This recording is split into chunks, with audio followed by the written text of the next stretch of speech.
तो स्टार्ट करते हैं फिर आज नेक्स्ट टॉपिक से, which is marine product export development authority, shortly MPEDA बोल सकते हैं। तो एमपेडा का अभी ये 50th ईयर हो गया है एस्टैब्लिशमेंट का, तो गोल्डन जुबली सेलिब्रेट करा है, इसलिए ये न्यूज़ में है। तो बेसिक पहले देख लेते हैं। सो ये जो एमपेडा है इसको 1972 के अंदर लॉन्च किया गया था एज ए स्टैट्यूटरी बॉडी, यानी एक्ट ऑफ पार्लियामेंट के थ्रू इसको बनाया गया था। और ये वर्क करता है under the ministry of commerce and industry. Major या इसका मेन ऑब्जेक्टिव जो था वो ये था कि हम लोग प्रमोट करें एक्सपोर्ट ऑफ मरीन प्रोडक्ट्स। सो नाम में ही आपको पता लग जाएगा ये सब चीज़। सो इससे पहले एक ऑर्गेनाइजेशन थी called marine product export promotion council, जिसको इसने सब्ज्यूम कर लिया था फॉर्म होने के बाद। तो 1961 में वो ऑर्गेनाइजेशन बना था, बट जब 1972 में हम लोगों ने एम्पेडा बनाया तो वो इसके अंदर ही मर्ज कर दी गई, राइट। अब अगर इंडियन मरीन इंडस्ट्री की बात करें तो इंडिया जो है सेकंड लार्जेस्ट फिश प्रोड्यूसर है, याद रखना। इस फर्स्ट नंबर पे आप चाइना जो है वो लॉजिक लगा सकते हो कि उसके पास ज़्यादा बड़ा कोस्ट लाइन है, तो इसलिए चाइना उसके अंदर नंबर 1 है। बाकी अगर हम बात करें इंडिया के जो फिशरी एक्सपोर्ट है या जो फिश प्रोडक्शन है, उसमें आप लोगों से ये क्वेश्चन रहेगा कि मरीन का ज़्यादा उसमें आउटपुट है या फिर इनलैंड फिशरीज़ का, किसका ज़्यादा आउटपुट है हमारे फिशरी सेक्टर में? and fisheries. Land. Correct, inland का है। सो ये चीज़ याद रखना। अब एमपेडा के बारे में थोड़ा सा और देख लेते हैं। सो बेसिक वर्क यही है कि एक्सपोर्ट से रिलेटेड जितने भी बॉटलनेक्स हैं उनको आइडेंटिफाई करके उन पे करेक्टिव एक्शन लेता है। जो सी फूड प्रोसेसिंग यूनिट्स है, फिशिंग वेसल्स है या प्री प्रोसेसिंग यूनिट है मरीन प्रोडक्ट्स को लेके, उन सब का जो रजिस्ट्रेशन होता है वो एमपेडा के थ्रू होता है। इसके अलावा रिसर्च एंड डेवलपमेंट में भी काम करता है। सो एक इंस्टीट्यूशन है called Rajiv Gandhi centre for aquaculture. So ये इसके अंडर ही वर्क करता है और इसके थ्रू R&D जो वर्क है कमर्शियल एक्वाकल्चर से रिलेटेड वो सब देखा जाता है, राइट। इसके अलावा बहुत और भी काम करता है, जैसे कि एक इनिशिएटिव है national centre for sustainable aquaculture. ये भी इन लोगों ने बना रखा है, जिससे जो मार्जिनलाइज और पुअर एक्वाकल्चर फार्मर है उनका कैपेसिटी बिल्डिंग होता है at the lower level, right. So ये एक इंपॉर्टेंट इंस्टीट्यूशन है इसके अंदर। फिर है network for fish quality management and sustainable fishing. तो इससे फिशरमैन को ट्रेनिंग दी जाती है कि आप कैसे मरीन जो कंजर्वेशन कर सकते हो, और एक बार फिशिंग कर लिया, जो फिशेज जो आपने हार्वेस्ट कर ली तो उसको कैसे हैंडलिंग करना चाहिए। तो ये बेसिक जो ट्रेनिंग होती है ये फिशरमैन को देती है। इसके अलावा एक नेशनल रेसिड्यू कंट्रोल प्लान है। सो इसमें बेसिकली जो सब्सटेंसेज हैं लाइक एंटी बैक्टीरियल या वेटनरी मेडिसिनल प्रोडक्ट्स, इन सब का जो लेवल है वो चेक करता है। जो मरीन प्रोडक्ट्स है उसमें मेन एम ये है कि हम जो प्रोडक्ट एक्सपोर्ट कर रहे हैं वो जो डेवलप कंट्रीज है फाइटो सैनिटरी मेजर्स की वजह से बैन ना कर दे। सो इसके लिए इसका काम यही है कि हम चेक करें कि ये जितने भी केमिकल्स होते हैं जो कि प्रिजर्वेशन में या इन जनरल इस फिशिंग सेक्टर के अंदर आ सकते हैं, उन्हें हम लोग रिड्यूस करें या एलिमिनेट करें, राइट। सो याद रखना नेशनल रेजिडुअल कंट्रोल प्लान। सो इतना ही था इसमें जानने लायक। आगे चलते हैं, नेक्स्ट पार्ट इज इन्वेस्टमेंट। तो पहला है उसमें फॉरेन डायरेक्ट इन्वेस्टमेंट, FDI। सो FDI और FIIs जो है कॉमनली कंफ्यूज्ड, आई थिंक ये भी टर्म्स होते हैं। तो FDI के अंदर बेसिकली कोई भी ऐसा इन्वेस्टमेंट जो इंडिया से बाहर से आया है इंडिया के अंदर with the aim to take ownership control, यानी उस जो भी कंपनी के अंदर ये पैसा आया है उसमें ओनरशिप स्टेक लेने के लिए आया है और लंबे समय के लिए आया है। वेरेज FII जो है ये केवल शॉर्ट टर्म के लिए आता है और सिर्फ स्टॉक्स के अंदर इसलिए जाता है ये पैसा ताकि उसमें से कोई प्रॉफिट कमा के फटाफट निकल सके, राइट। सो ये डिफरेंस होता है FDI और FII में। अब FDI जो है ये दो तरीके से, दो कंपनी जो है उनमें आ सकता है। पहला, कोई अनलिस्टेड इंडियन कंपनी है उसके अंदर कोई स्टेक ले रहा है तो उसे हम FDI बोलेंगे। जैसे फ्लिपकार्ट है, अभी वो लिस्टेड कंपनी नहीं है इंडिया के अंदर, राइट। तो कोई अगर वॉलमार्ट ने जैसे परचेज किया तो वो FDI इन्वेस्टमेंट माना जाएगा। नेक्स्ट, अगर कोई लिस्टेड कंपनी है स्टॉक मार्केट के ऊपर, उसमें कोई 10% से या उससे ज़्यादा का अगर कोई स्टेक खरीद लेता है तो उसको भी हम FDI कंसीडर करेंगे, राइट। सो ये दो कैटेगरीज होती है FDI की। फिर FDI इंडिया में आने के लिए दो फर्दर क्लासिफिकेशन है, एक होता है ऑटोमेटिक रूट और एक होता है गवर्नमेंट रूट। ऑटोमेटिक रूट मतलब यहाँ पे आपको गवर्नमेंट की कोई परमिशन नहीं है, आप डायरेक्टली इन्वेस्टमेंट कर सकते हो किसी उस सेक्टर के अंदर। बट कुछ ऐसे सेक्टर हैं जहाँ पे गवर्नमेंट की परमिशन लेनी पड़ती है, फॉर एग्जांपल डिफेंस। तो अभी ऑल्दो गवर्नमेंट ने FDI नॉर्म्स को बहुत ज़्यादा लिबरलाइज कर दिया है, लेकिन अभी भी अगर आपको 74% से ज़्यादा अगर इन्वेस्टमेंट करना है, FDI लाना है किसी एक स्पेसिफिक कंपनी में जो कि डिफेंस से रिलेटेड है, तो वहाँ पे आपको गवर्नमेंट से परमिशन लेना पड़ेगा. So this is how this FDI routes work.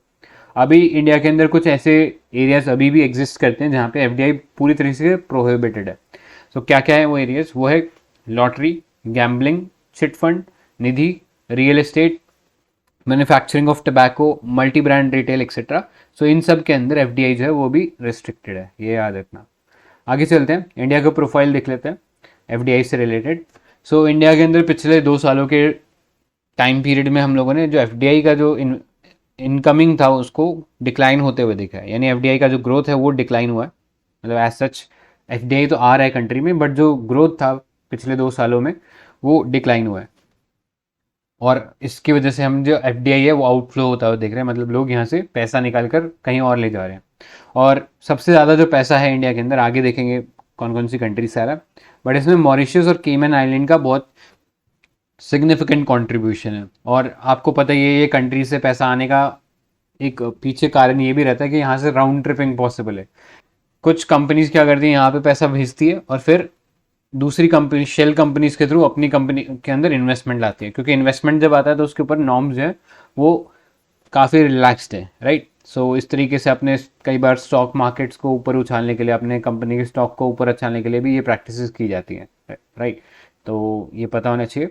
Next, अगर हम इंडिया का FDI प्रोफाइल की बात करें तो ज़्यादातर इसका जो FDI है उसका कंट्रीब्यूशन हम केवल 5 सेक्टर में देखते हैं. ऑलमोस्ट 62% जो है ये 5 सेक्टर के अंदर है, which is computer and software, services sector, automobile industry, trading and construction. तो इन 5 एरियाज के अंदर 62% FDI आता है कंट्री के अंदर. और फिर स्पेशली या बात करें या जोग्राफिकली बात करें FDI की, तो 3 स्टेट के अंदर 78% जो FDI है वो आता है, which is Karnataka, Maharashtra and Delhi. इन 3 के अंदर 78% FDI आ रहा है. सो आप समझ सकते हो स्पेशली भी कितना इनइक्वालिटी है. नेक्स्ट, मेजर FDI सोर्सेज की बात करें तो ये इंपॉर्टेंट है, इसको याद रखना रैंकिंग को. तो सबसे पहले है सिंगापुर, फिर है मॉरिशस. और मॉरिशस अभी हम लोगों ने डिस्कस किया था कि क्या कारण है कि इतना छोटा सा कंट्री है जहाँ पे इतने सिग्निफिकेंट बिजनेसेस भी नहीं है, फिर भी इंडिया के अंदर सबसे ज़्यादा FDI मॉरिशस से आ रहा है. मतलब सेकंड हाईएस्ट जो FDI है वो मॉरिशस से आ रहा है. तो वही राउंड ट्रिपिंग वाला रीज़न है. और फिर UAE है 3rd नंबर पे और 4th नंबर है US. सो ये रैंकिंग याद रख लेना, कई कबार स्टेटमेंट में डायरेक्टली यही पूछ लेता है. अब थोड़ा सा कंसेप्चुअल अंडरस्टैंडिंग लेते हैं FDI से रिलेटेड. सो FDI कैसे कंट्री के अंदर आता है, क्या क्या फैक्टर्स उसको इन्फ्लुएंस करते हैं. सो आप बेसिक सा पॉइंट्स है इसके अंदर, लॉजिकल रीजनिंग से भी आप समझ सकते हो. जैसे ईज ऑफ डूइंग बिजनेस है. अगर कंट्री के अंदर बहुत ज़्यादा स्किल्ड पॉपुलेशन है और जो लेबर कॉस्ट है वो कम है, तो ऑटोमेटिकली कंट्रीज जो है या कंपनीज जो है इंडिया के अंदर इन्वेस्टमेंट करने आएंगी.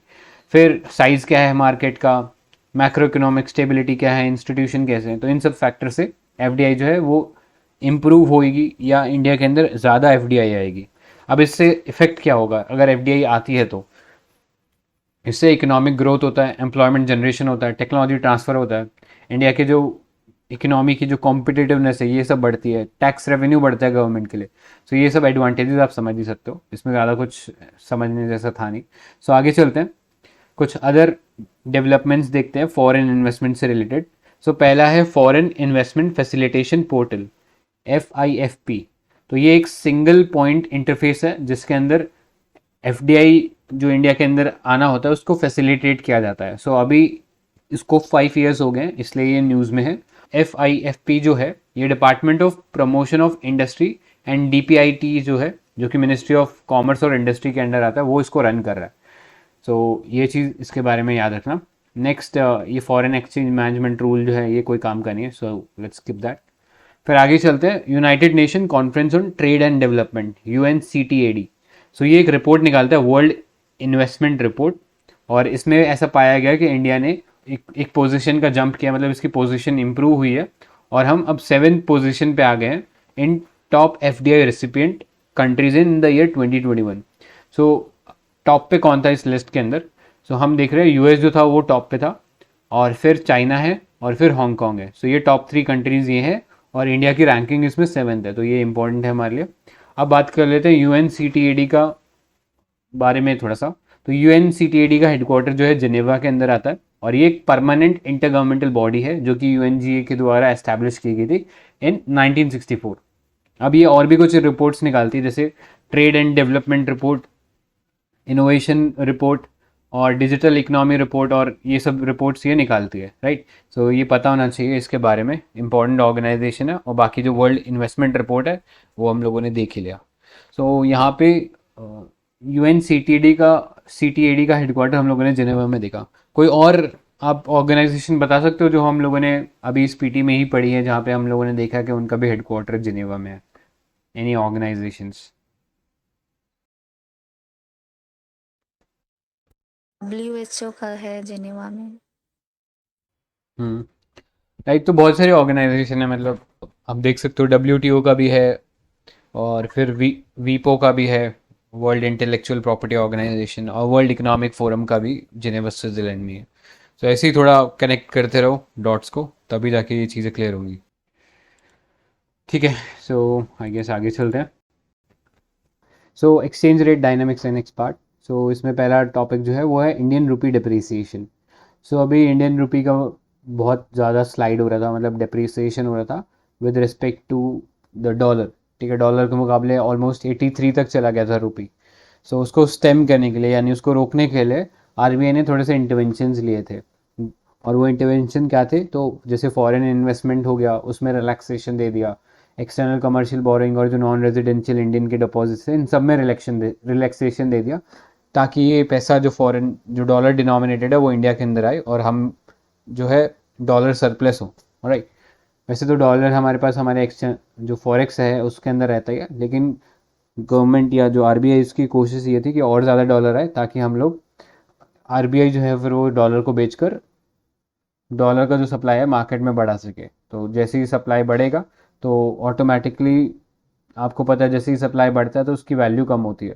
तो जो रुपी का जो स्लाइड हो रहा था अगेंस्ट द डॉलर, वो उससे स्टॉप हो सकता है। तो इसलिए स्टेप्स लिए थे आरबीआई ने। सो एक्सचेंज रेट आपको पता ही है, एक करेंसी का दूसरी करेंसी के अंदर जो एक्सचेंज होता है based on the free market, उसको हम एक्सचेंज रेट बोलते हैं। तो जनरली ये फ्री मार्केट के बेसिस पे ही होता है, लेकिन इसमें भी हम लोग कुछ कंट्रीज़ में देखते हैं कि फ़िक्स रेट चल रहा है, कि वहाँ का जो सेंट्रल बैंक है वो डिसाइड करता है कि क्या एक्सचेंज रेट रहेगा। जैसे एग्जांपल चाइना ले सकते हो, या इंडिया के अंदर जो हम जब ब्रिटेन वुड्स को हम फॉलो कर रहे थे तो हमारे पास भी एक फिक्स्ड एक्सचेंज रेट वाला ही सिस्टम था। सो ये चीज़ तब चल रही थी, बट अब जब मार्केट के बेसिस पे हम लोग फ्लोटिंग रेट डिसाइड करते हैं, तो अब हमारी तरफ से जो आरबीआई है वो ज़्यादा इंटरवीन नहीं करता। लेकिन जब हम देखते हैं कि बहुत तेज़ी से या कोई बहुत ज़्यादा वॉलेटिलिटी बन गई है रुपी के ट्रेड के अंदर, एक्सचेंज रेट में, सो वहाँ पे आरबीआई इंटरवीन करता है, तो ताकि वो जो वॉलेटिलिटी है उसको स्टॉप कर सके। क्योंकि अगर आपको पता है बहुत ज़्यादा वॉलेटाइल हो जाएगा, तो इंडिया के अंदर ये जो आने वाला इन्वेस्टमेंट है या इंडिया से जो होने वाला इंपोर्ट एक्सपोर्ट है, उन सबको इफेक्ट कर सकता है। सो इसलिए इसको रोकना ज़रूरी होता है या स्टेबल करना ज़रूरी होता है, राइट। सो बहुत सारे स्टेप्स हैं या फैक्टर्स हैं जिसके ऊपर डिपेंड करता है exchange rate, like interest rate क्या चल रहा है, इन्फ्लेशन रेट क्या चल रहा है, पॉलिटिकल स्टेबिलिटी क्या है, गवर्नमेंट डेब्ट क्या है, एक्सपोर्ट इंपोर्ट कितना हो रहा है, इकोनॉमिक आउटलुक क्या है। तो इन सब के बेसिस पे इन्फ्लेशन, ये जो एक्सचेंज रेट है, ये डिसाइड होता है, राइट। आगे चलते हैं। अब रीज़न पहले देख लेते हैं क्या है जिसकी वजह से रुपी डिप्रिसिएशन करा था। सो पहला आपको पता होना चाहिए, जो राइजिंग प्राइस है क्रूड ऑयल का, जिसकी वजह से हमें बहुत ज़्यादा पैसा खर्च करना पड़ रहा था, हमें रुपी बहुत ज़्यादा देना पड़ रहा था टू परचेज दैट ऑयल। और जब हम ऑयल के लिए इतना ज़्यादा पैसा देते हैं तो इंटरनेशनल मार्केट में रुपी बढ़ जाता है। जब किसी चीज़ की सप्लाई बढ़ जाती है तो ऑटोमेटिकली उसका प्राइस डाउन जाता है। सो ये एक रीज़न रहता है। फिर ग्लोबल मॉनेटरिंग पॉलिसी जो थी, जिसके अंदर हमने देखा कि यूएस का जो फेड था वो लगातार जो इंटरेस्ट रेट है वो बढ़ा रहा था, तो इसको वो टेपर टैंट्रम बोलते हैं, जिसकी वजह से बहुत सारे जो फॉरेन इंस्टीट्यूशनल इन्वेस्टर होते हैं वो इंडिया से पैसा निकाल कर ले जाते हैं, राइट। तो उसकी वजह से भी जो रुपी था वो डिप्रिसिएट कर रहा था। इसके अलावा और भी फैक्टर है, जैसे लोकल लेवल पे हमारा जो इन्फ्लेशन था वो बढ़ रहा था, या फिर करंट अकाउंट डेफिसिट जो था वो वाइडन हो रहा था। तो इन सब फैक्टर्स की वजह से जो रुपी था वो डिप्रिसिएट कर रहा था। नेक्स्ट इम्पैक्ट क्या होता है इसका? तो इससे हमारे जो करंट अकाउंट डेफिसिट है वो वाइडन होता है। हम जो बैलेंस ऑफ पेमेंट होता है उसके अंदर इंडिया जो है नेट इंपोर्टर बन जाता है, हमारे इंपोर्ट बिल्स बढ़ जाते हैं। This can lead to higher levels of inflation, और इससे हमारा जो फॉरेन एक्सचेंज रिजर्व है वो भी कम होता है, राइट। बिकॉज हमें जो परचेज है उसमें ज़्यादा पैसा खर्च करना पड़ रहा है, तो हम लोग उसमें जो अपना फॉरेक्स रिजर्व है वो कम होने लग जाता है। सो ये सब इम्पैक्ट होते हैं इसके। अब एक क्वेश्चन बेसिकली रहता है कि हमने ये टर्म देखा डिप्रिसिएशन, एक टर्म होता है डीवैल्यूएशन। तो कोई डिफरेंस बता सकता है दोनों में, लाइक व्हाट इज डीवैल्यूएशन, अगर कोई बता सकता है तो। इवैल्यूएशन जनरली गवर्नमेंट करती है, जो अपने जैसे अगर इंडियन गवर्नमेंट कर रही है तो रुपये का वैल्यू खुद से कम कर रही है, दैट इज डीवैल्यूएशन। और डेप्रिसिएशन वो मार्केट पे बेस्ड होता है कि मार्केट में जितनी डिमांड सप्लाई है उसके अकॉर्डिंग होता है जो। करेक्ट। तो ये पता होना चाहिए डिवैल्यूएशन कौन करता है, तो ये डिवैल्यूएशन जो है सेंट्रल बैंक करता है, राइट, या वो जिस भी कंट्री की सेंट्रल गवर्नमेंट है या जो सेंट्रल बैंक है वो करता है, राइट। सो डेलिबरेट होता है ये। और जो डिप्रिसिएशन होता है ये बाय द मार्केट होता है, मार्केट ड्रिवन फोर्सेस जो है वो ड्राई उस या तो उसके रेट को ऊपर लेके जाती है नीचे लेके जाती है, तो नीचे लेके जा रही है तो डिप्रिसिएशन हो रहा है, ऊपर लेके जा रही है तो एप्रिसिएशन हो रहा है, राइट। सो ये बेसिक डिफरेंस पता होना चाहिए। आगे चलते हैं। सो एक इंडियाज फॉरेक्स मार्केट। सो अभी इंडिया का जो फॉरेन एक्सचेंज रिजर्व है ये डिक्लाइन किया है अपने 2 इयर्स लो पे। सो अभी हमारे पास 532 बिलियन यूएस डॉलर्स हैं अपने फॉरेन एक्सचेंज रिजर्व के अंदर। सो पिछले 2 सालों के अंदर हम लोगों ने देखा तो ड्यूरिंग द कोविड जो टाइम था हमारा जो फॉरेन एक्सचेंज रिजर्व है वो बहुत तेज़ी से बढ़ गया था। सो अब बहुत सारी चीज़ें चेंज हो गई, लाइक रशिया यूक्रेन वॉर हो गया या फिर इंडिया के अंदर जो है इन्फ्लेशन हो गया, इन सब की वजह से जो फॉरेन एक्सचेंज रिजर्व है वो कम हुआ है। सो इसलिए ये थोड़ा पता होना चाहिए।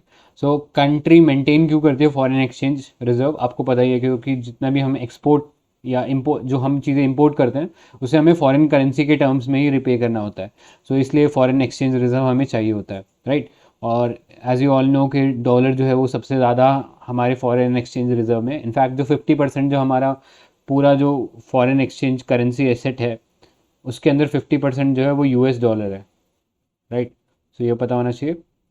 बाकी अगर हम फॉरेन करेंसी एसेट की बात करें तो 88% जो है हमारा फॉरेन करेंसी एसेट के टर्म्स के अंदर हमारा फॉरेक्स रिजर्व है। बाकी जो ऑलमोस्ट 12% है वो डिवाइडेड है अमंग गोल्ड रिजर्व, फिर है special drawing rights of the IMF, तो वो 3.3% है, और रिवर्स पोजीशन है एट आईएमएफ 1%।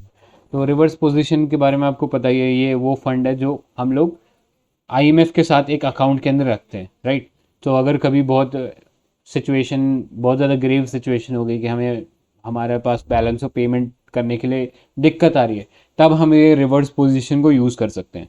बाकी नहीं तो ये आईएमएफ के पास रहता है।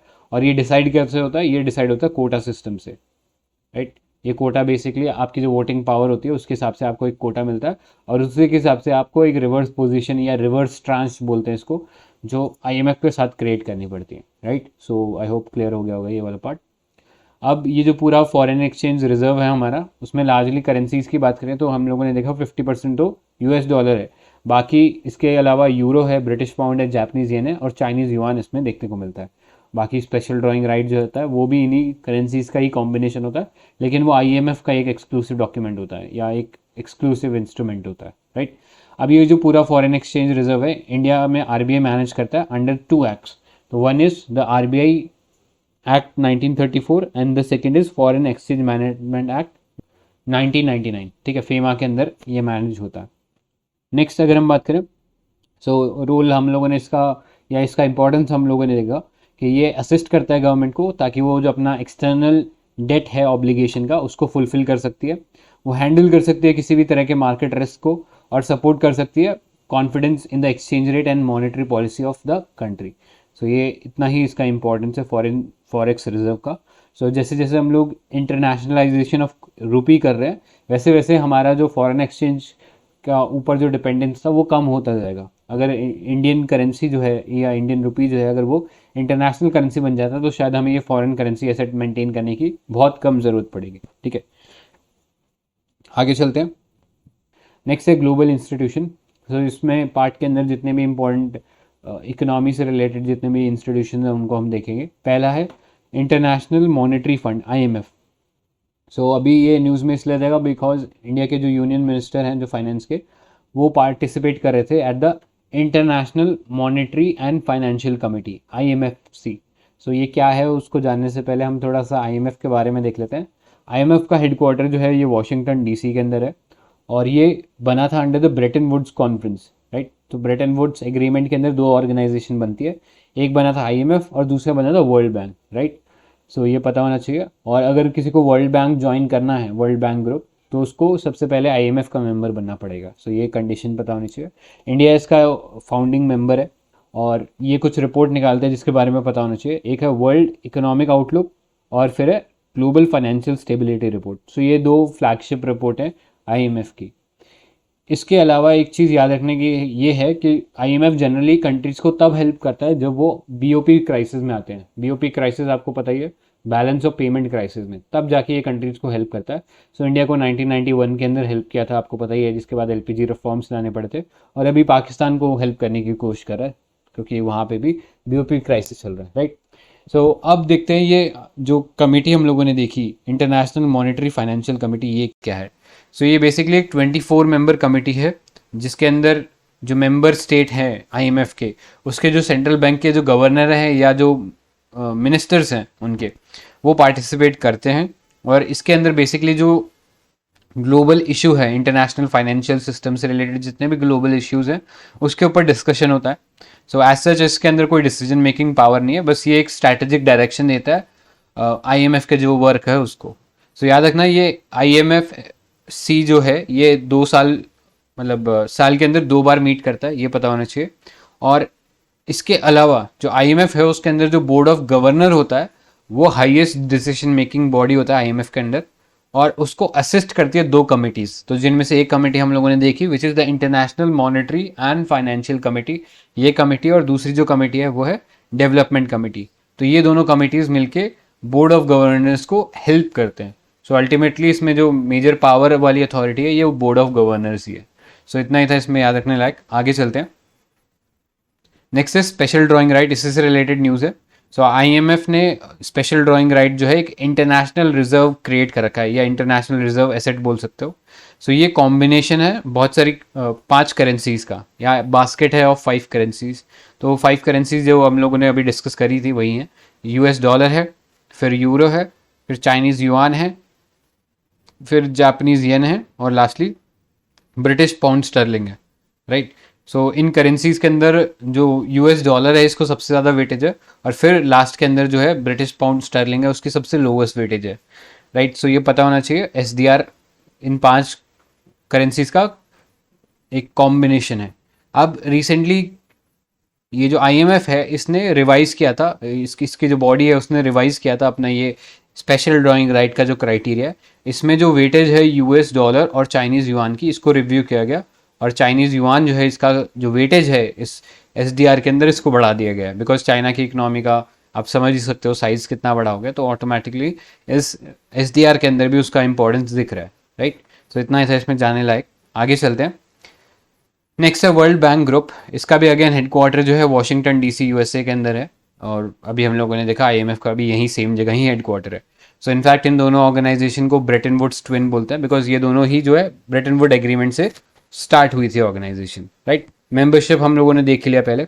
अब ये जो वर्ल्ड बैंक ग्रुप है ये 5 इंस्टीट्यूशन का कॉम्बिनेशन है। सो ये पता होना चाहिए कौन कौन है। पहला है international bank for reconstruction and development, IBRD. तो ये 1944 में इस्टेब्लिश हुआ था, और इसका काम ये है जो मिडिल और जो लो इनकम कंट्रीज़ है उनको डेवलपमेंट के लिए फ़ंड प्रोवाइड करता है। फिर नेक्स्ट आईडीए है, यहाँ पे गलत लिखा हुआ है, इन्होंने 2 बार इंटरनेशनल फाइनेंस कॉरपोरेशन लिख दिया, तो यहाँ करेक्ट कर लेना, ये आईडीए इंटरनेशनल डेवलपमेंट एसोसिएशन।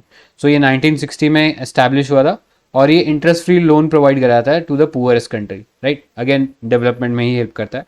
सो आईबीआरडी और आईडीए मिलकर वर्ल्ड बैंक कहलाते हैं, राइट। ये 2 इंस्टीट्यूशन मिलकर वर्ल्ड बैंक कहलाता है, बट बाकी ये जो 3 इंस्टीट्यूशन इसके साथ जुड़ जाते हैं तो हम उसे कलेक्टिवली बोलते हैं वर्ल्ड बैंक ग्रुप। अब ये बाकी 3 क्या है, तो उसमें पहला है इंटरनेशनल फाइनेंस कॉरपोरेशन। तो ये 1956 में इस्टेब्लिश हुआ था, और ये जो कंपनीज है, ये जो प्राइवेट सेक्टर है, एक्सक्लूसिवली उसके डेवलपमेंट पे फोकस करता है। नेक्स्ट है मल्टीलेटरल इन्वेस्टमेंट गारंटी एजेंसी, मीगा इसका नाम है, 1988 में इस्टेब्लिश हुआ था।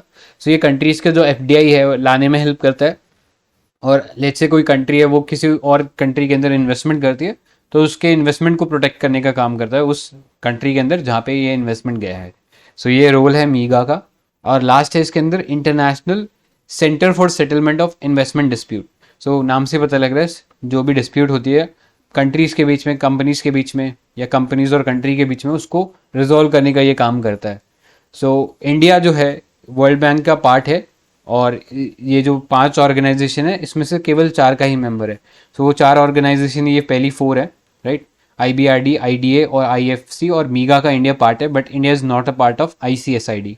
और लॉजिक ये है कि इंडिया का ऐसा कहना है कि कोई भी डिस्प्यूट जो होती है, अगर लेट्स से कोई इंडिया में कोई कंपनी आती है, उसको लगता है कि उसके साथ गलत हो रहा है, तो वो डिस्प्यूट इंडिया जाती है कि वो डोमेस्टिक लेवल पे, यानी जो हाई कोर्ट है, फिर सुप्रीम कोर्ट है, उनके लेवल पे ही सॉर्ट आउट हो, rather than sorting out at an international level.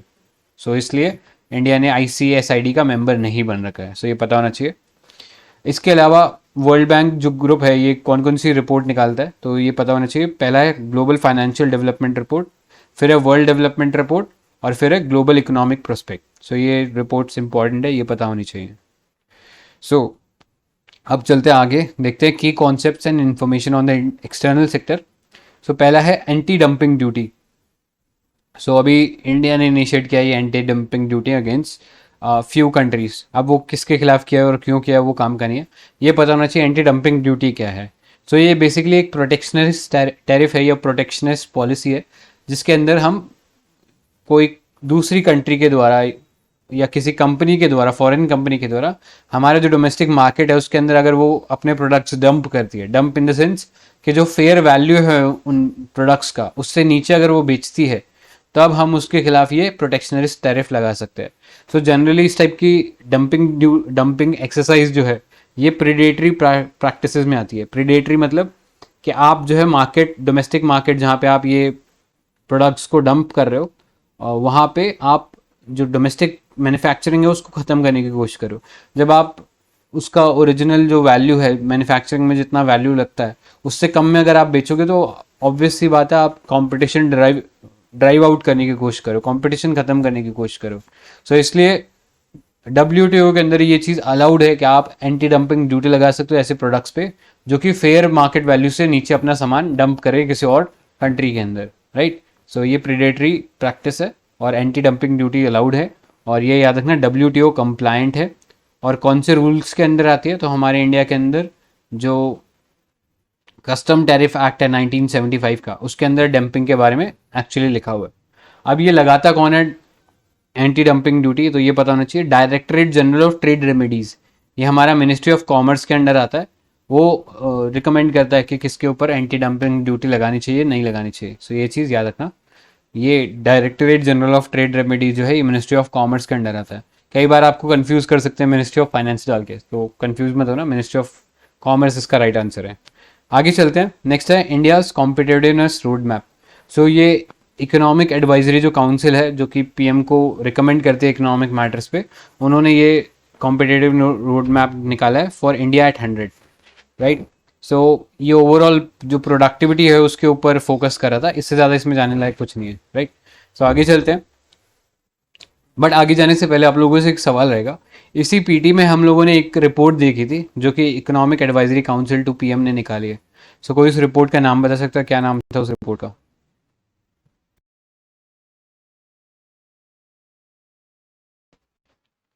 ठीक है, तो ये याद रखना, हमारे पास स्टेट ऑफ इनइक्वालिटी रिपोर्ट निकाला था इन्होंने, मतलब डोमेस्टिक लेवल पे जैसा ऑक्सफैम वगैरह निकालता ना, तो वैसे स्टेट ऑफ इनइक्वालिटी रिपोर्ट ये इकोनॉमिक एडवाइजरी काउंसिल निकाला था। तो ये याद रखना, PT में ही पढ़ा था हम लोगों ने।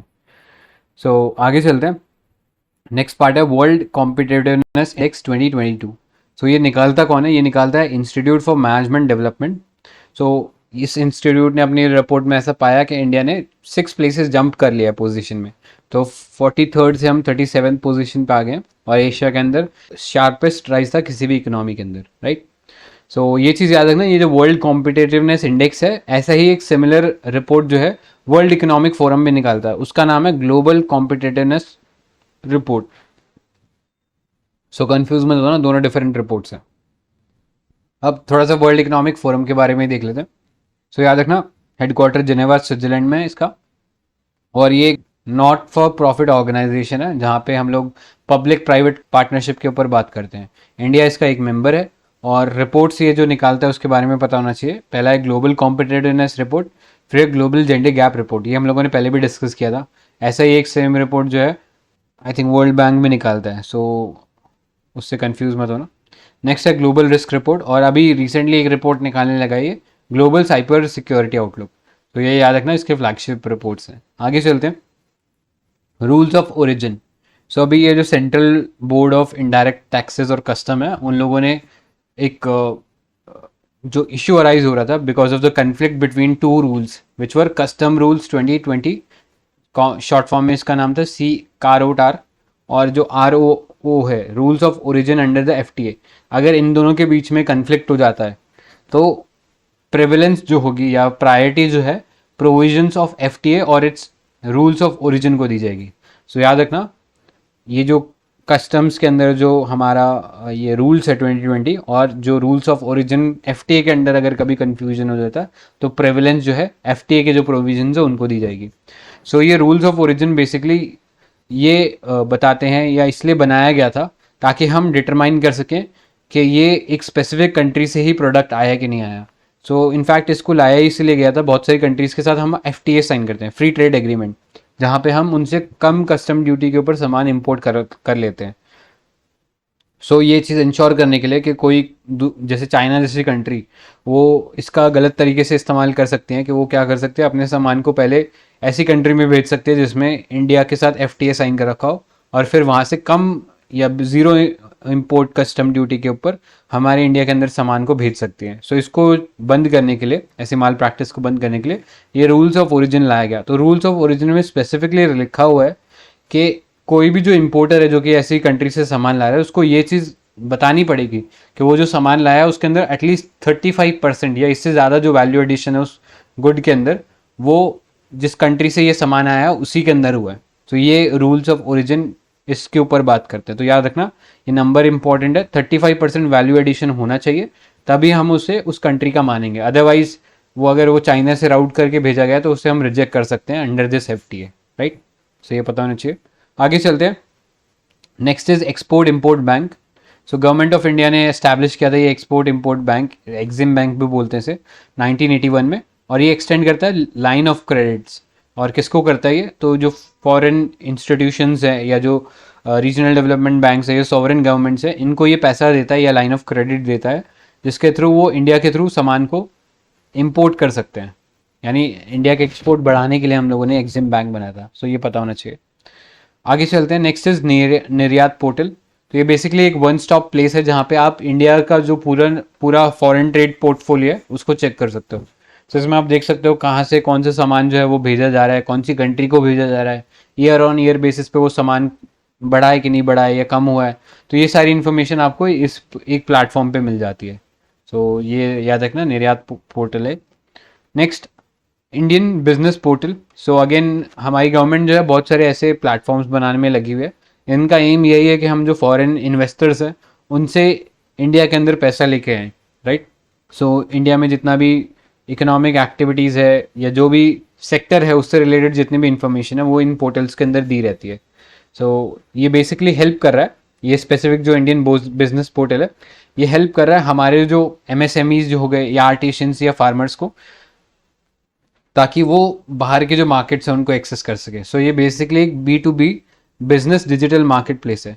सो आपको पता है हमारी डोमेस्टिकली अगर हम बात करें तो हमारे पास एक ऐसा B2B प्लेटफॉर्म है which is the GeM portal, government e marketplace, right. So ministry of commerce जो है वो इसको हैंडल करता है गवर्नमेंट ई मार्केट प्लेस को, और यहाँ पे जो लोकल हमारे मैन्युफैक्चरर्स है, सर्विस प्रोवाइडर्स हैं, वो बेसिकली अपना प्रोडक्ट जो है वो बेच सकते हैं, और यहाँ से फिर जो पब्लिक एंटरप्राइजेज हैं वो उन सामान को खरीद सकती है।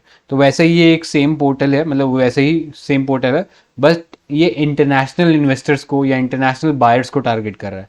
तो ये चीज़ दिमाग में रखना। और इसको बनाया किसने, तो Federation of Indian Export Organisation, इसने इसको बनाया है।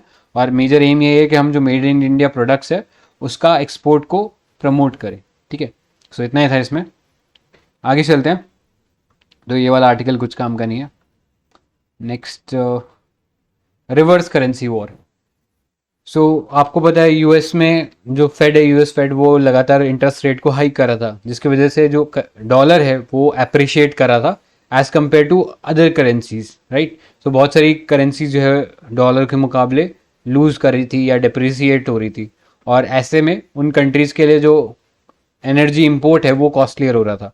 तो इसलिए वो एक मेजर अप्लाई करते हैं जिससे कि वो अपनी करेंसी का जो डाउनफॉल है अगेंस्ट द डॉलर उसको रोकते हैं। तो हम लोगों ने इंडिया में देखा कि इंडिया में जो आरबीआई है उसने क्या किया कि डॉलर्स बेचना चालू कर दिया ओपन मार्केट में। डॉलर जैसे ही बेचा तो डॉलर का सप्लाई बढ़ गया। अब किसी चीज़ की सप्लाई बढ़ती है तो उसकी वैल्यू नीचे आती है। तो ऐसे ही रिवर्स करेंसी वॉर होता है, इसे ही रिवर्स करेंसी वॉर बोलते हैं, जहाँ पे बाकी कंट्रीज जो है अपनी करेंसी को प्रोटेक्ट करने के लिए कुछ मेजर लेती है सो दैट वो ज़्यादा डिप्रिशिएट ना हो। सो ये है रिवर्स करेंसी वॉर। आगे चलते हैं। Next is overseas direct investment. So ये अभी कुछ इन्वेस्टर्स जो हैं वो इस ओडीआई इन्वेस्टमेंट के थ्रू क्रिप्टो करेंसीज में बेट कर रहे थे। सो आपको पता है इंडिया में हम लोगों ने बात कर लिया था क्रिप्टो करेंसी या जो वर्चुअल डिजिटल एसेट है उसके ऊपर टीडीएस भी लगेगा, उसके ऊपर 30% टैक्स भी देना पड़ेगा और उसके ऊपर कोई ऑफसेट भी अलाउड नहीं है। आई होप ये सारी टर्म्स क्लियर होंगे आप लोगों को। इसलिए क्रिप्टो करेंसी से इंडिया के अंदर पैसा कमाना बहुत मुश्किल हो गया था। अब इन्वेस्टर्स क्या कर रहे हैं, वो आगे बाहर किसी कंट्री के अंदर पैसा भेज रहे हैं और फिर वो वहाँ पे क्रिप्टो करेंसीज के अंदर ट्रेड हो रहा है, राइट। ये ओडीआई बेसिकली ऐसी इन्वेस्टमेंट है जो कि इंडिया से की गई है इन अ जॉइंट वेंचर और a wholly owned subsidiary under the automatic route और अप्रूवल रूट। आपको पता है एक लिबरलाइज रेमिटेंस फैसिलिटी या स्कीम जो है वो गवर्नमेंट ऑफ इंडिया चला रही है, जिसके अंदर आप एक सर्टेन अमाउंट है पैसे का वो इंडिया से बाहर जो है वो भेज सकते हो। इसके अंदर वो इंडिया से आप बाहर जो अपना पैसा easily भेज और फिर उसके ऊपर क्रिप्टो करेंसी से ट्रेड करके पैसा जो है वापस इंडिया में ला सकते हैं। ये पता होना चाहिए रेमिटेंस स्कीम क्या होती है। इसके अंदर कुछ अमाउंट जो पैसा है वो इजीली आप इंडिया से बाहर भेज सकते हो। तो इसके ऊपर लिमिट नहीं है, लिमिट भी है, ऐसा नहीं है कि आप बहुत सारा पैसा भेज दोगे। तो लिमिट किसी को पता है लिमिट क्या है इसके ऊपर एलआरएस स्कीम के अंदर? एनीबडी? ठीक है, तो ये याद रखना, ये जो इसमें लिमिट है वो है 2,50,000 यूएस डॉलर्स। ये लिमिट है, इससे ज़्यादा आप जो है बाहर जो है पैसा नहीं भेज सकते। इससे कम जो पैसा है आप बिना किसी गवर्नमेंट के अप्रूवल के सीधा पैसा भेज सकते हो। ये याद रखना, इंडियन जो पार्टीज है they are not permitted to invest in foreign entities. Foreign entities मतलब ऐसी एंटिटीज जो कि या तो रियल एस्टेट एक्टिविटी में लगी हुई है या फिर किसी ऐसे फाइनेंशियल प्रोडक्ट में लगी हुई है जो कि इंडियन रूपी से रिलेटेड है। ये चीज़ के अंदर इंडियन पार्टीज जो है इन्वेस्टमेंट नहीं कर सकती हैं, सही, राइट। इतना याद रखने लायक चीज़ है इसमें। आगे चलते हैं। Next is international finance corporation, IFC.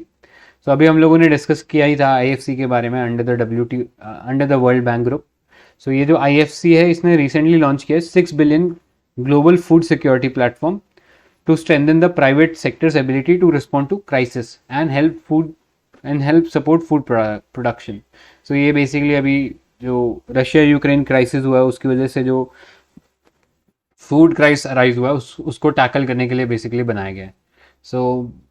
इससे ज़्यादा इसमें कुछ जानने लायक नहीं है, बाकी सारा इसने वर्ल्ड बैंक ही डिस्कस किया है जो हम लोग ऑलरेडी डिस्कस कर चुके हैं, ठीक है। अभी तक जो पढ़ा उसमें किसी को कन्फ्यूजन है, कोई डाउट है तो पूछ सकता है।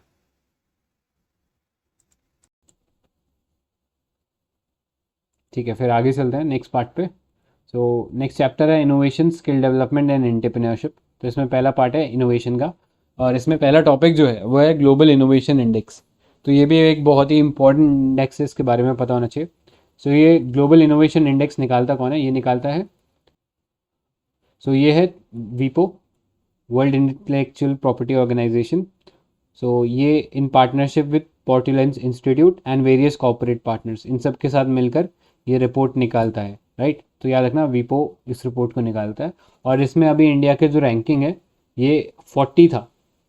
हमारी जो रैंकिंग है लगातार इस इंडेक्स के अंदर इम्प्रूव हुई है पिछले कुछ सालों में। अभी करंटली हमारी रैंकिंग इसके अंदर 40 है, पिछली बार 46 थी 2021 के अंदर। उससे 6 प्लेसेस इंप्रूव कर लिए हैं हम लोगों ने और 40 पे आ गए हैं। अब ये जो ग्लोबल इनोवेशन इंडेक्स है इसके सब इंडेक्स देखें तो इसमें कुछ पैरामीटर्स है जिसके ऊपर दिया जाता है, जैसे इंस्टीट्यूशन, ह्यूमन कैपिटल, रिसर्च मतलब R&D कितना हो रहा है, इंफ्रास्ट्रक्चर क्या है, फिर मार्केट्स सोफिस्टिकेशन कितना है, बिजनेस सोफिस्टिकेशन क्या है। इन सब के बेसिस के ऊपर ये इंडेक्स जो है एनालाइज करता है कंट्री को और फिर अपना ये जो रेटिंग है वो देता है। ये जो ग्लोबल इनोवेशन इंडेक्स है ये 2007 के अंदर लॉन्च हुआ था और तब से ये कंट्रीज़ को रैंक कर रहा है ऑन दिस इंडेक्स, राइट। ये चीज़ याद रखना। अभी ये जो 2022 का थीम है ये पता होना चाहिए, ये था what is the future of innovation driven growth, तो ये पता होना चाहिए। अब टॉप 5 कंट्रीज़ की बात करें ग्लोबल इनोवेशन इंडेक्स में, तो स्विट्ज़रलैंड था सबसे ऊपर, फिर था यूएस, फिर स्वीडन, और उसके बाद यूके और नीदरलैंड्स। सो ये टॉप 5 कंट्रीज थी इस रैंकिंग के अंदर। अभी अगर हम इंडिया की बात करें तो इंडिया फर्स्ट रैंक होल्ड कर रहा है in the ICT services export indicator with in the global innovation index, तो इस एरियाज़ के अंदर अच्छा परफॉर्म कर रहा है। इसके अलावा जो वेंचर कैपिटल रिसिपिएंट वैल्यू है, यानी जो स्टार्टअप के अंदर जो लोग पैसा इन्वेस्ट करते हैं उसके अंदर भी अच्छा रैंकिंग है। बाकी labour productivity, domestic industry diversification, ये अलग अलग पैरामीटर्स हैं, तो ऐसा डिटेल में रैंकिंग याद रखने की ज़रूरत नहीं है, बस ये याद रख लेना कहाँ कहाँ इंप्रूव किया है। ऑलराइट, बाकी ज़्यादा डिटेल में जाएगा नहीं, थीम वगैरह देख लेना और टॉप कंट्रीज़ कौन है ये देख लेना, ठीक है। अभी इस रिपोर्ट के अंदर स्पेसिफिकली हमारी 4 जो प्लेसेस हैं वहाँ से इसका डाटा जो है उठाया गया है। सो बेंगलुरु, दिल्ली, मुंबई और चेन्नई जो है इसके अंदर फीचर किए हैं as a world's largest top 100 science technology cluster. तो ये चीज़ याद रखना, इसके अंदर रिपोर्ट में ये चीज़ बोला गया है। अब वीपो के बारे में थोड़ा सा डिस्कस कर लेते हैं। तो हेडक्वार्टर इसका जो है जिनेवा स्विट्जरलैंड में है, और ये यूएन की एक स्पेशलाइज्ड एजेंसी है जो एनकरेज करती है creativity and at the same time protection of intellectual property. So India का रैंकिंग थोड़ा सा पीछे इसी कारण है क्योंकि हमारी कंट्री के अंदर इंटेलेक्चुअल प्रॉपर्टी को ऐसा माना जाता है कि ज़्यादा कंसिड्रेशन नहीं दिया जाता। सो इसलिए जो कंट्रीज इसके अंदर अच्छा परफॉर्म करती हैं इंटेलेक्चुअल प्रॉपर्टी प्रोटेक्शन में, उनको इसमें ज़्यादा बेटर रैंकिंग मिली हुई है, राइट। सो करंटली इसमें 193 मेंबर स्टेट है और इंडिया भी इसका मेंबर है। और अगर हम वीपीओ की एडमिनिस्ट्रेटिव को देखें क्लासिफिकेशन वाली, तो इसमें आप ये देख सकते हो नीस एग्रीमेंट है, लोकार्नो एग्रीमेंट है, स्ट्रॉट्सबर्ग एग्रीमेंट है। सो इनका अलग अलग क्राइटेरिया है किस चीज़ के ऊपर काम कर रहे हैं। सो पहले देखते हैं नीस एग्रीमेंट 1957। तो ये ट्रेडमार्क और सर्विसेज मार्क से रिलेटेड है। ट्रेडमार्क आपको पता है कोई यूनिक डिज़ाइन है किसी प्रोडक्ट से रिलेटेड, वो आप उस पर ट्रेडमार्क कराते हो, या कोई प्रोडक्ट है आपका उसके ऊपर ट्रेडमार्क कराते हो, राइट। फिर है लोकार्नो एग्रीमेंट 1968 का, ये इंडस्ट्रियल डिज़ाइन से रिलेटेड है। फिर है स्ट्रैट्सबर्ग एग्रीमेंट 1971, तो ये पेटेंट्स और यूटिलिटी मॉडल से रिलेटेड है। और फिर है वियना एग्रीमेंट, सो ये बेसिकली जो फिगरेटिव एलिमेंट्स होते हैं, ठीक है, ये सब चीज़ें जो है इसके वियना एग्रीमेंट के अंदर आती है, राइट। सो अभी रिलेटेड न्यूज़ में आप देखो, इसमें नीति आयोग जो है और जो इंस्टीट्यूट फॉर कॉम्पिटिटिवनेस है, ये मिलकर एक रिपोर्ट निकाल रहे हैं जो हमारे लिए इंपॉर्टेंट है। रिपोर्ट का नाम है इंडिया इनोवेशन इंडेक्स, राइट। सो याद रखना, नीति आयोग और जो इंस्टीट्यूट फॉर कॉम्पिटिटिवनेस है ये मिलकर ये रिपोर्ट को निकाल रहे हैं। सो बेसिकली कॉम्प्रिहेंसिव टूल है जिसके अंदर स्टेट्स और यूटी को हम लोग रैंक करते हैं on the basis of competitiveness. तो इसके अंदर हाईलाइट की अगर हम बात करें, सो इसमें 5 अनेबलर पिलर्स थे, विच वॉज अगेन वही सेम पैरामीटर्स थे, human capital, investment, knowledge worker, business environment, safety and legal environment. और फिर 2 परफॉर्मेंस पिलर थे, नॉलेज आउटपुट और नॉलेज डिफ्यूजन। इसके बेसिस के ऊपर रैंक किया जा रहा था। तो इस रैंकिंग में स्टेट्स और यूटीज टॉप में आए थे वो पता होने चाहिए। सो कर्नाटका जो था वो मेजर स्टेट्स में टॉप किया, मणिपुर नॉर्थ ईस्टर्न कैटेगरी में टॉप किया, चंडीगढ़ यूटीज की कैटेगरी में टॉप किया। So this was about the innovation index. So ये याद रखना। आगे चलते हैं, next IPR regime in India देख लेते हैं। सो इसके अंदर हम जो economic advisory council to the PM है, उन्होंने ये रिपोर्ट रिलीज़ किया था। सो अगेन हम लोगों ने इसी पीटी के अंदर ऑलरेडी 3 रिपोर्ट्स हैं वो देख चुके हैं। पहला स्टेट ऑफ इनइक्वालिटी देखा, फिर एक कॉम्पिटिटिवनेस रोड मैप देखा एट 100, और अब ये इंटेलेक्चुअल प्रॉपर्टी पे एक रिपोर्ट देख रहे हैं जो इकोनॉमिक एडवाइजरी काउंसिल ने निकाली है। सो यूनिक ऑर्गेनाइजेशन है इसलिए थोड़ा सा पता होना चाहिए, बिकॉज जनरली हम लोग ये वाली ऑर्गेनाइजेशन के बारे में ज़्यादा सुनते नहीं हैं। सो इसलिए मैं स्ट्रेस दे रहा हूँ कि ये याद रखना कौन कौन सी रिपोर्ट ये EAC ने निकाली है, ठीक है। सो आईपीआर आपको पता ही है, एक्सक्लूसिव राइट दिए जाते हैं किसी भी पर्सन को जिसने अपना इंटेलेक्ट एबिलिटी यूज़ करके कोई नया प्रोडक्ट डिज़ाइन किया, राइट। सो इसमें बहुत सारे प्रोडक्ट्स आते हैं इंटेलेक्चुअल प्रॉपर्टीज़ के अंदर, जैसे कॉपीराइट हो गया, जोग्राफिकल इंडिकेशन हो गया, पेटेंट्स हो गए, रजिस्टर्ड ट्रेडमार्क्स और डिज़ाइंस, सब इसके अंदर आते हैं। इनफैक्ट WTO का जो ट्रिप्स एग्रीमेंट है, which is the trade related aspect of intellectual property right, उसमें बात की गई है डिफरेंट आईपीआर प्रोटेक्शन राइट्स की, राइट। सो ये पता होना चाहिए, ट्रिप्स जो है WTO के अंदर आता है। सो इसमें पेरिस कन्वेंशन है for the protection of industrial property. So industrial property से रिलेटेड जो डिज़ाइन है, पेटेंट्स है, उसको प्रोटेक्ट करता है पेरिस कन्वेंशन। फिर है बर्न कन्वेंशन तो ये कॉपीराइट से रिलेटेड है, ये प्रोटेक्ट करता है लिटरेरी और आर्टिस्टिक वर्क को। अब इंडिया का जो आईपीआर गवर्नेंस फ्रेमवर्क की अगर हम बात करें तो India ranks at the 43 out of 55 countries in the international IP index. ये निकालता कौन है इंडेक्स, तो ये यूएस चेंबर ऑफ कॉमर्स निकालता है। सो कई बार ये जो रिपोर्ट्स हैं इनको हम बोलते हैं कि ये पॉलिटिकली मोटिवेटेड रिपोर्ट्स है, तो जनरली ये यूएस चेंबर और ये यूएस की जो एजेंसीज होती हैं, मतलब गवर्नमेंट एजेंसी जो ये रिपोर्ट्स निकालते हैं, उनको ज़्यादा हम लोग कंसिडर नहीं करते। बट ये एक एनालिसिस के लिए आपको बताया गया है कि 43 रैंक मिलना आउट ऑफ 53, कि हमारा आईपीआर प्रोटेक्शन में स्टेटस जो है वो थोड़ा सा ख़राब है, राइट। सो ये चीज़ याद रखना, ये जो ट्रिप्स है ये नेगोशिएट किया गया था इन द यूरुग्वे राउंड 1986 से 1994 तक ये राउंड चला था, जिसमें ये ट्रिप्स एग्रीमेंट पे फाइनल सेटलमेंट आया था। सो इसके थ्रू इंटेलेक्चुअल प्रॉपर्टी रूल जो है मल्टीलेटरल ट्रेडिंग एग्रीमेंट्स के अंदर आए थे, और डब्ल्यूटीओ मेंबर्स कंट्री है सब अब ट्रिप्स का जो एग्रीमेंट है इसको रेस्पेक्ट करती है। अब इसमें एक चीज़ होता है कंपलसरी लाइसेंसिंग, जो हम लोगों ने पिछले सेशन में डिस्कस किया था। तो आपको पता ही होगा ये दोहा डिक्लेरेशन था, वहाँ पे ये कंपलसरी लाइसेंसिंग वाला जो प्रोविज़न है ये ऐड किया गया था। इसके अंदर कोई कंट्री को अगर ऐसा लगता है कि उसके वहाँ पर उसके उसके डोमेस्टिक एरिया के अंदर लेट्स से कोई वैक्सीन जो है वो प्रॉपर क्वांटिटी में अवेलेबल नहीं है, या फिर उसका प्राइस जो है वो बहुत ही ज़्यादा हाई है, तो उस केस में कंपल्सरी लाइसेंसिंग का इस्तेमाल करके जो आईपी प्रोटेक्शन है उस प्रोडक्ट के ऊपर वो वेव ऑफ करी जा सकती है, और बाकी जो कंपनीज है उनको अलाउ किया जा सकता है कि वो मैन्युफैक्चर कर सकती हैं ये स्पेसिफिक पेटेंटेड प्रोडक्ट को, राइट। सो ये कंपल्सरी लाइसेंसिंग होता है। इसी से रिलेटेड एक और टर्म होती है जो कई बार न्यूज़ में रही है, एवरग्रीनिंग। तो कोई बता सकता है एवरग्रीनिंग क्या होती है?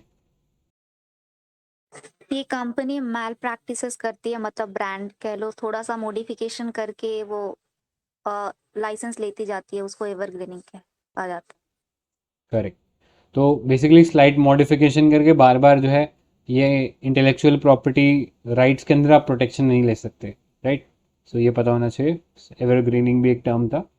आगे चलते हैं, फ्रेमवर्क फॉर गवर्नेंस देखते हैं इंडिया के अंदर आईपी रिजीम से रिलेटेड। सो ये ट्रिप्स एग्रीमेंट हम लोगों ने साइन किया, तो हमारे जो डोमेस्टिक लेजिस्लेशन है उसके अंदर भी उसको डालना पड़ेगा। सो इसके लिए हमारे पास क्या क्या, पहले देखते हैं आईपीआर है। तो पहला है पेटेंट्स, तो ये इंडियन पेटेंट एक्ट 1970 के अंडर कवर होता है।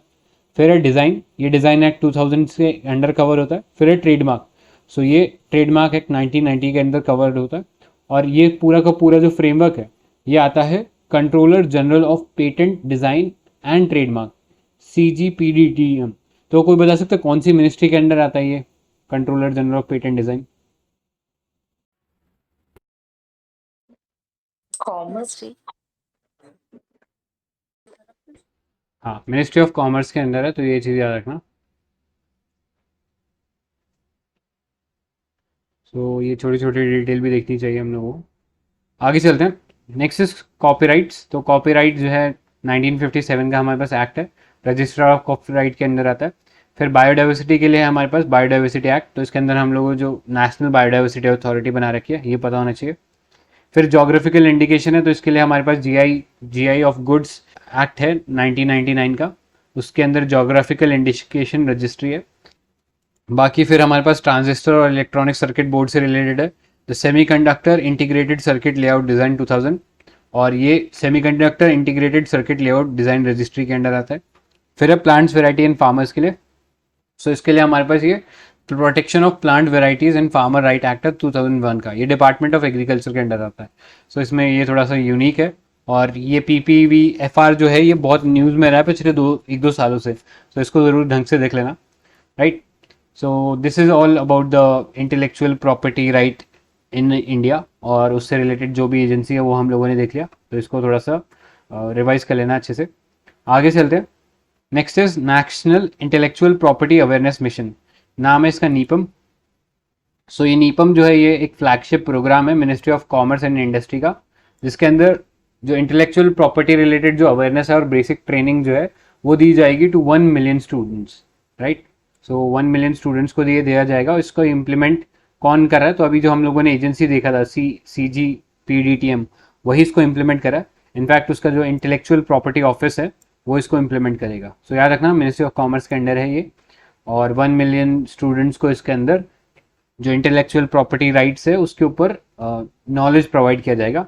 और कौन से स्टूडेंट्स को हम टारगेट करें, एज ग्रुप क्या है, तो ये इसमें हायर जो स्टूडेंट्स हैं हायर एजुकेशन के फ्रॉम क्लास 8 to 12 उनको इसके बारे में अवेयरनेस दी जाएगी। साथ ही जो स्टूडेंट्स हैं उनको इंस्पायर किया जाएगा एट कॉलेज और university so that they start innovating और protect their creations, right. So in fact इसको कोलैबोरेट किया जाएगा जो अटल इनोवेशन मिशन है, जो ऑल इंडिया टेक्निकल एजुकेशन जो काउंसिल है AICTE, जो इंजीनियरिंग कॉलेज से रिलेटेड स्टैट्यूटरी बॉडी है हमारे पास, और फिर है यूनिवर्सिटी ग्रांट कमीशन। तो ये सब मिलकर हेल्प करेंगे और इसके थ्रू क्रिएशन होगा Aatmanirbhar Bharat by raising awareness about the intellectual property. So इतना ही था इसमें जाने लायक, ज़्यादा इसमें कुछ इंपॉर्टेंट नहीं है।